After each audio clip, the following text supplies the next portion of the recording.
It is the responsibility of all leaders to consider with a calm, peaceful, and settled mind all the consequences of their decisions and the serious implications of the events happening today and the steps taken to address them. The potential dangers go very far. The evolving situation with extremism and radicalization threatens to destabilize the very fabrics of our modern progressive societies, which have been evolving in the direction of greater unity and a wiser, gentler humanity. There is a scientific solution to the challenges of terrorism and the threat of conflict and polarization of our world along cultural and belief lines.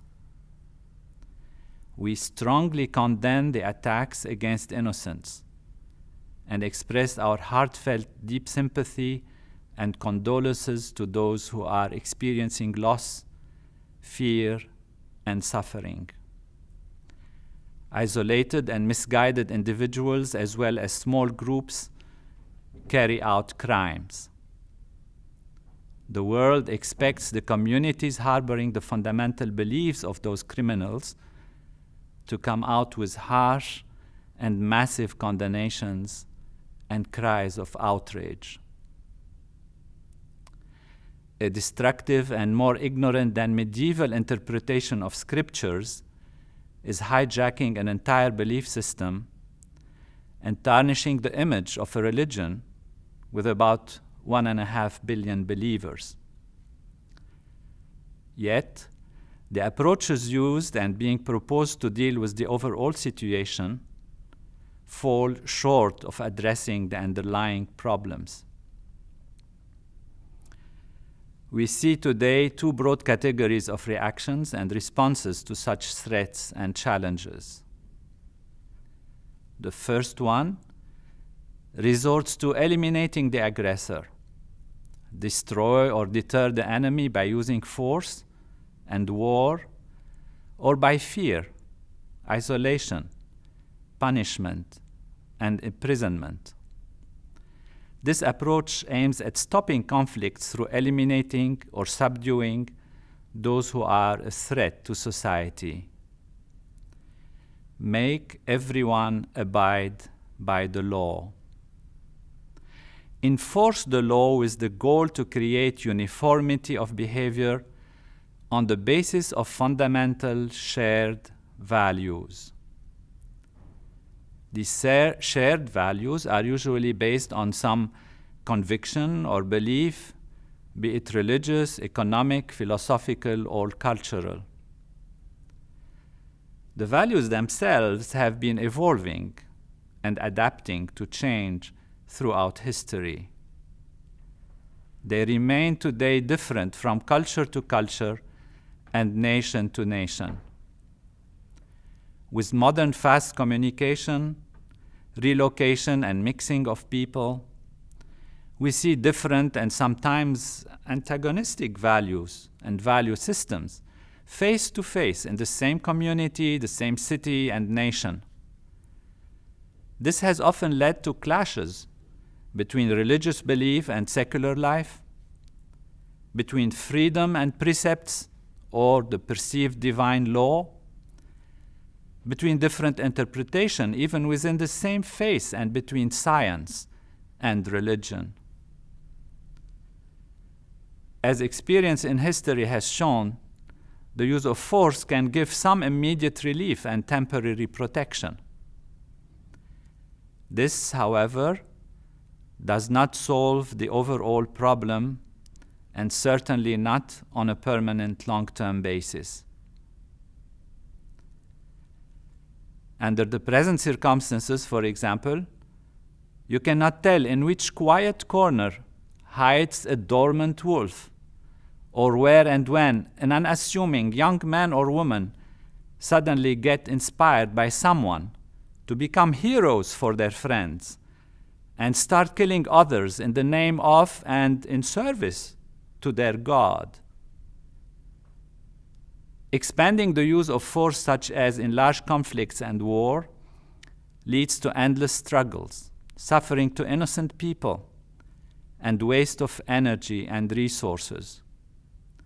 Look at the civil wars, the 100 Years' War, the 30 years religious wars in Europe, the wars for values, ethnicities, ideas, and beliefs, the many centuries of bickering, suffering, and conflict in the Middle East, in Northern Ireland, different places, and all the world wars. For every action, there is an equal and opposite reaction. The consequences of destructive power can be devastating, particularly when the use of force is undertaken and planned under anger and fear.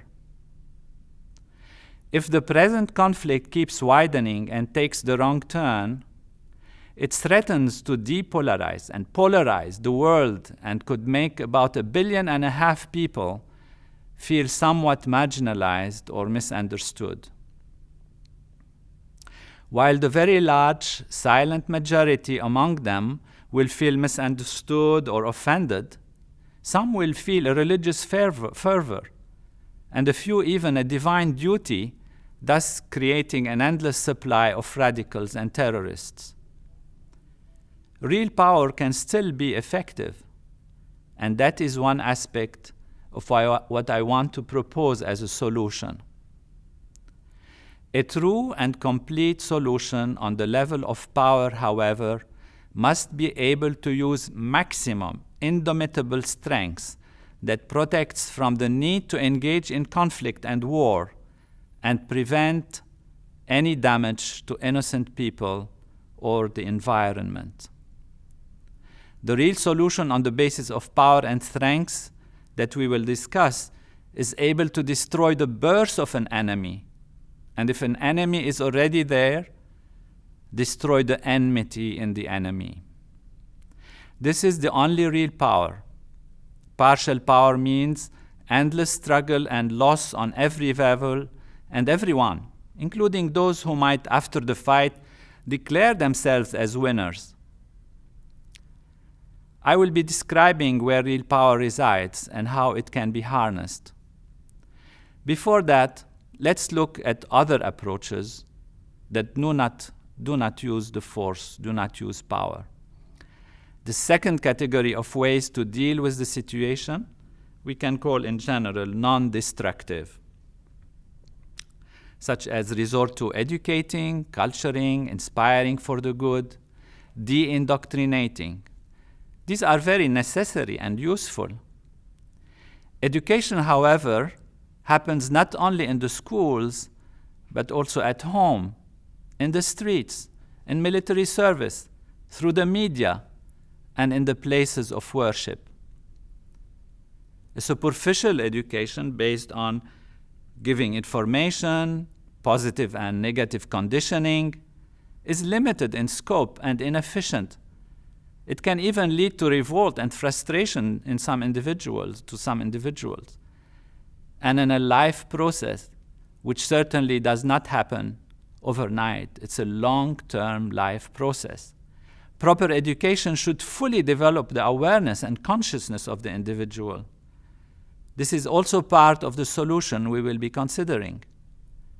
And there is a simple and efficient way to achieve the highest goals of true education.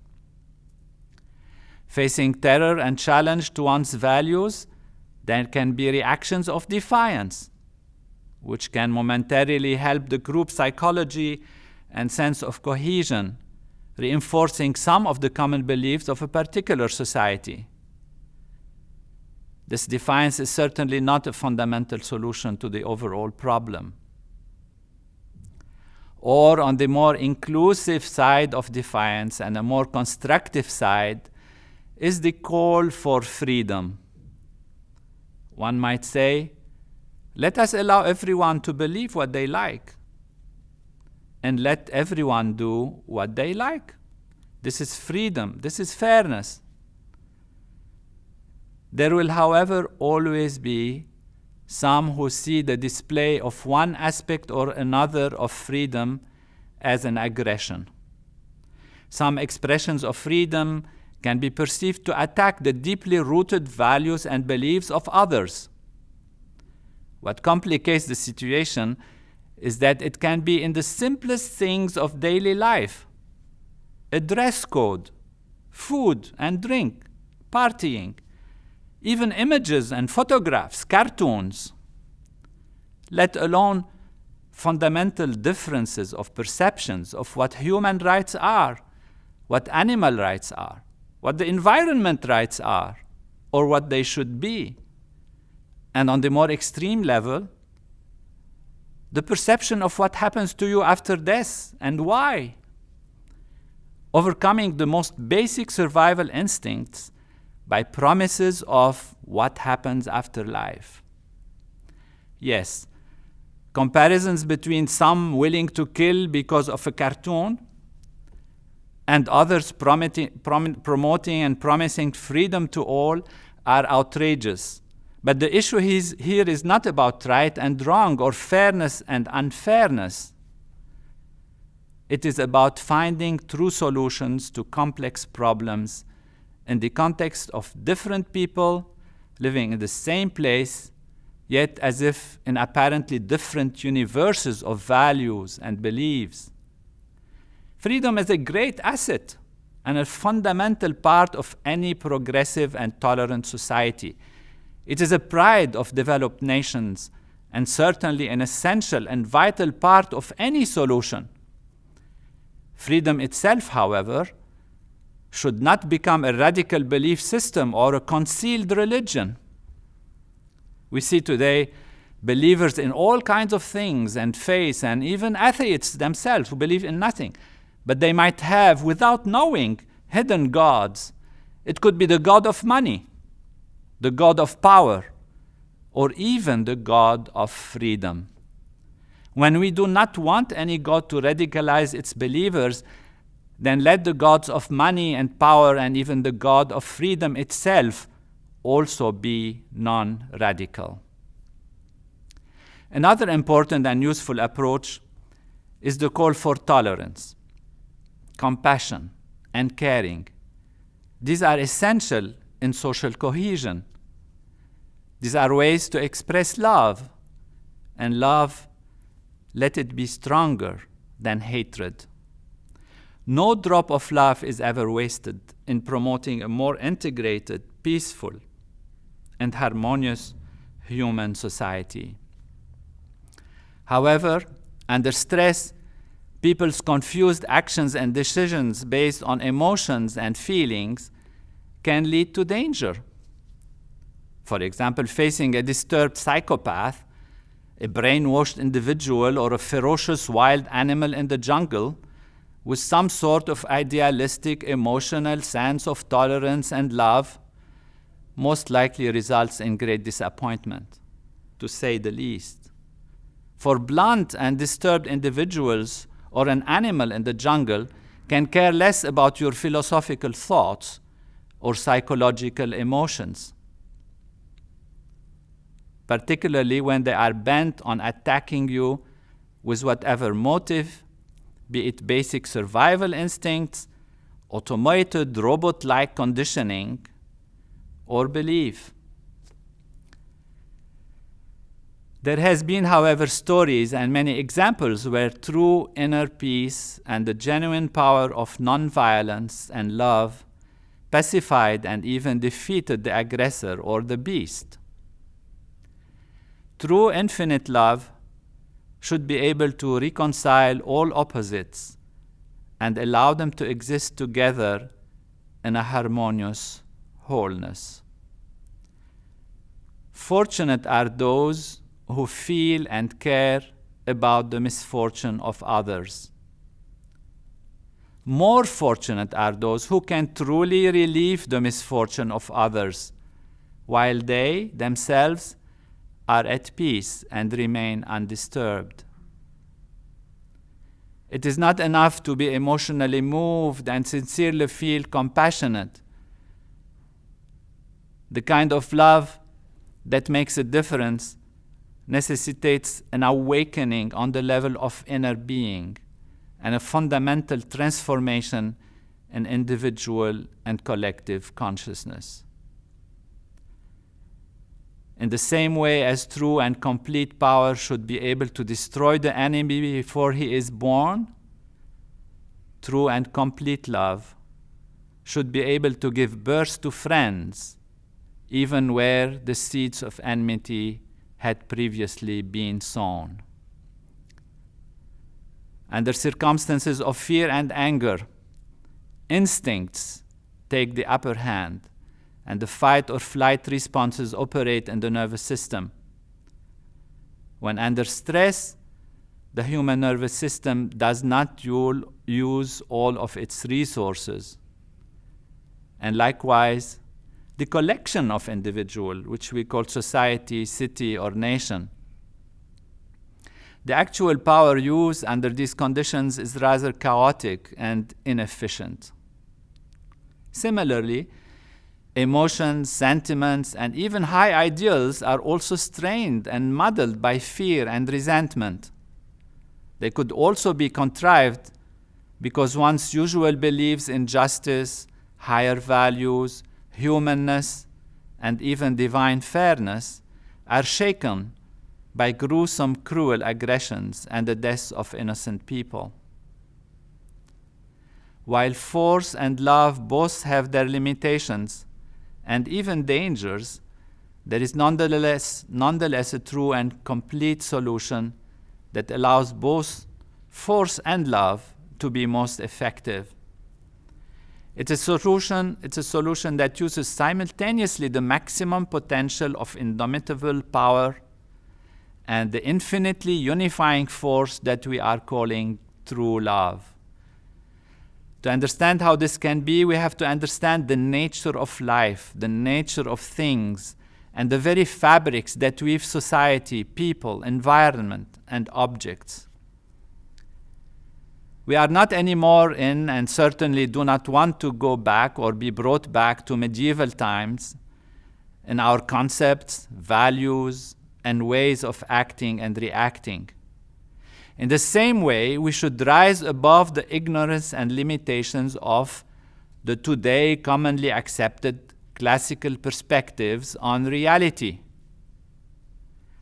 There was a time when erroneous belief saw the earth as a fixed, flat plane and sitting at the center of the universe with the sun and planets rotating around it. We see as fools those who were punishing and killing the observers or scientists who said the contrary. Today, it is an erroneous understanding that our world is made out of separate and completely unrelated objects and phenomena that independently from each other appear and disappear in time and space. Let us today not be seen as fools by the next generations. Let us look at reality as science reveals it and use a technology that is in accordance with the most advanced knowledge of our time. In this chart, we see the range of what we call manifest existence. At the surface, more expressed level, we have a society which is made out of individuals. The individuals are made out of organ systems made out of organs and tissues. Those, like everything else in the universe, are made out of molecules, which are made out of atoms, themselves made out of elementary particles. The elementary particles are expressions of fields of energy that have been gradually unified by modern science into a grand unified field, ultimately reaching one unified field of all the laws of nature. The use of power can be on all these levels. On the surface level, you can have mechanical power. Deeper, you can have biological power. Even deeper, chemical power. Then you have molecular power, such as genetic level of manipulation and work, or atomic level, such as the atomic bomb. Field levels that have been gradually unified into a grand unification, and ultimately theories of one unified field of all forces and matter fields. On these deeper levels lie true power and the forces that weave together and maintain the entire universe. The unified field is the home of all the laws that structure and maintain the infinite diversity of all that is manifest. The deeper the level of power, the more penetrating and far-reaching are their effects. All the particles at these deep levels, making all the objects on the surface level, are intimately interconnected. Quantum scientists call them entangled. When you tickle it here, it laughs or cries there. Also, time and space are relative. What you say is happening at this moment in your life and around you depends on how fast you are moving. If you could fly at speeds such as greater than rocket speeds, the time and the space you will be in will be different. What you would call the present will be much different than what you thought when you were stationary. Now the present could include, based on your speed, elements of what otherwise could have been the past or the future. It is not my intention to explain the discoveries of quantum physics and the relativity and elusive nature of time and space.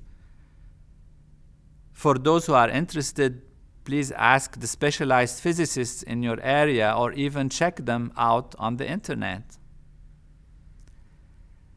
Suffice it to say that reality is not as hard and fast as the sensory aspects of our human nervous system are able to experience. Reality, however, seems somewhat amenable to our understanding on a deeper level than the surface sensory experience.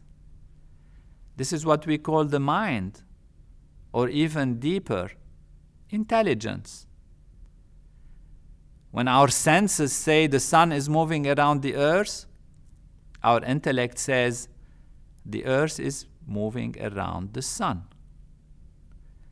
When our senses say time and space are absolute, and objects have an independent existence as separate entities in this absolute time and space, our intellect says time and space are relative, and all objects are fundamentally entangled.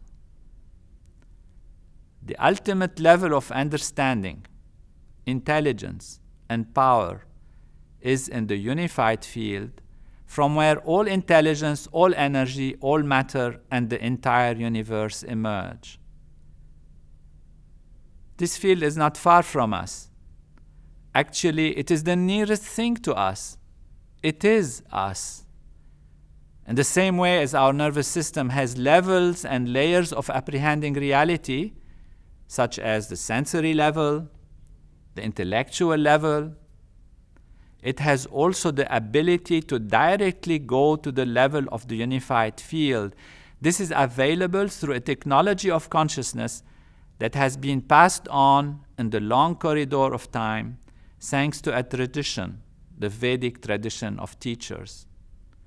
Maharishi Mahesh Yogi called it Vedic science and technology when he introduced it to the West. One of its aspects is Transcendental Meditation. This technology allows the awareness to directly experience the unified field, enliven that field in one's awareness, and realize that this is what the true self is. This is who we are.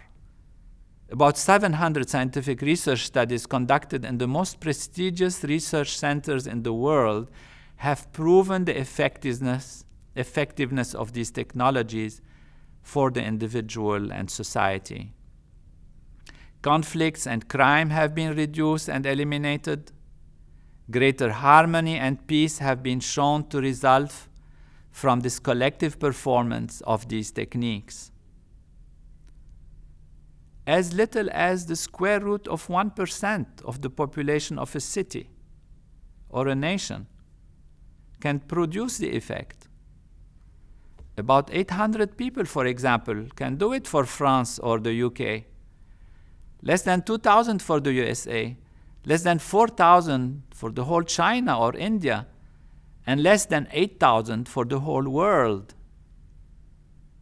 The effectiveness of this technology of consciousness is because it enlivens and harnesses the indomitable source of all power and energy. It creates an invincible shield for the nation and the whole world. In terms of love, compassion, and unity in diversity, the unified field is like the sap of a tree or a flower. The one sap appears as the many aspects of the leaves, branches, stem, and flowers. We are all expressions of the unified field.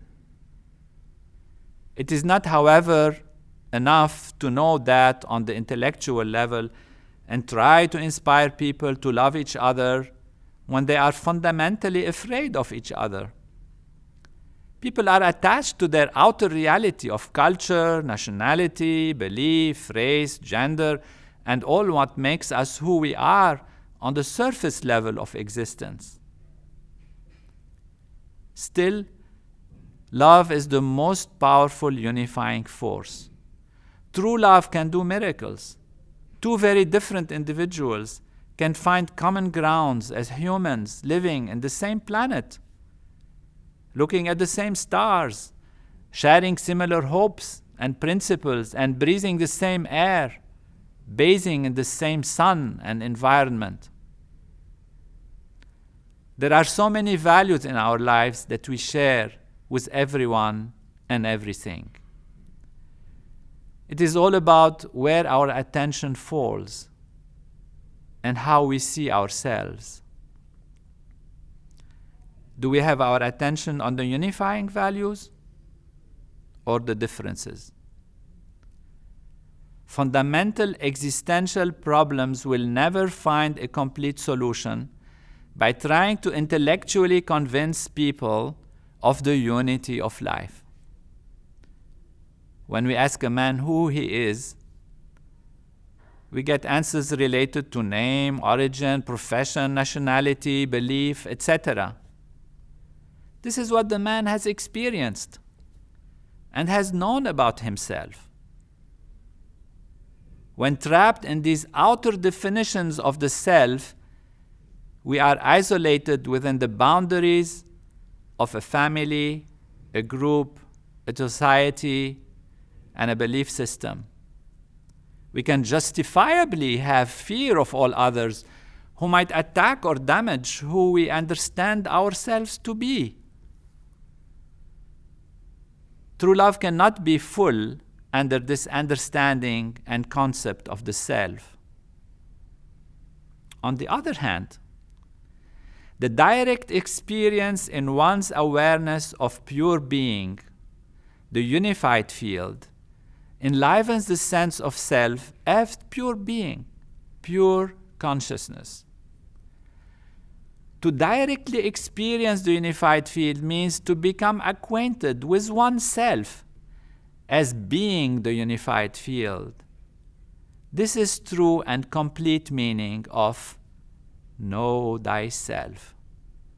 Because the unified field is the source of everything and everyone, we begin to know on a most fundamental level of direct experience that we are one with everything. This is not intellectual analysis or conviction. It is direct experience, an awakening in one's innermost level of being. This is supreme fulfillment in education, where the knower knows himself or herself to be pure being and becomes established in the field of infinite creativity and real freedom, yet in tune with total natural law. In this awakened and enlightened state, the individual spontaneously uphold the most evolutionary values in his or her culture and belief systems. They enjoy being different on the outside, yet know through direct experience the underlying unity that upholds all diversity. This is the basis of true tolerance, true compassion, and true love, which are full and non-contrived. Enlivening this through a group of individuals practicing this technology of consciousness enlivens it in the whole society.